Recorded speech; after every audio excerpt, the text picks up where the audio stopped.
In the coming hours, members of the World Health Assembly are expected to vote on a resolution calling for an independent review of the global response to the coronavirus pandemic. More than 100 countries have already voiced support for an inquiry, including China, though Chinese President Xi Jinping insists an inquiry should wait until the virus is contained. CNN's Stephen Jiang has more now from Beijing.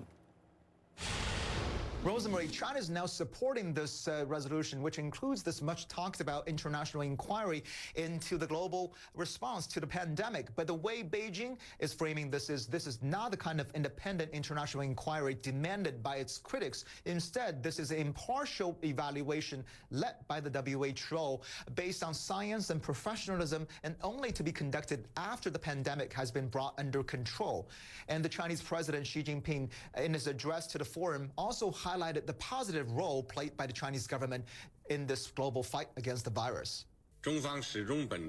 All along, China has acted with openness, transparency, and responsibility. We have provided the information to the World Health Organization and relevant countries in a most timely fashion. We released the genome sequence at the earliest possible time. We shared control and treatment experience, and we have done everything in our power to support and assist countries in need.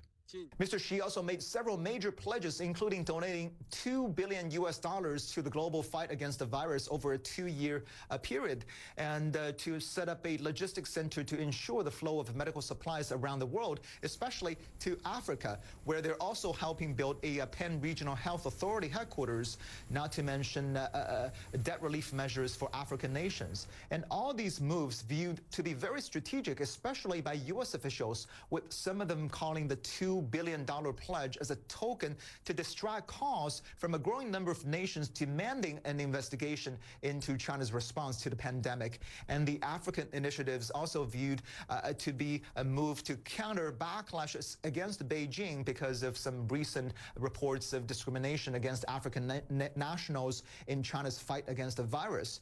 But one thing is clear, though, that this forum has become a showcase of growing tensions between Beijing and Washington. And now with Mr. Trump, the U.S. president, threatening to pull the U.S. out of the WHO, this has really created an opening for the Chinese government and for Mr. Xi, for them to step in, grow their influence, and as we have seen in previous cases, increasingly successful in reshaping the global narrative on China, but also reshaping the global institutions that have long been dominated by Washington previously.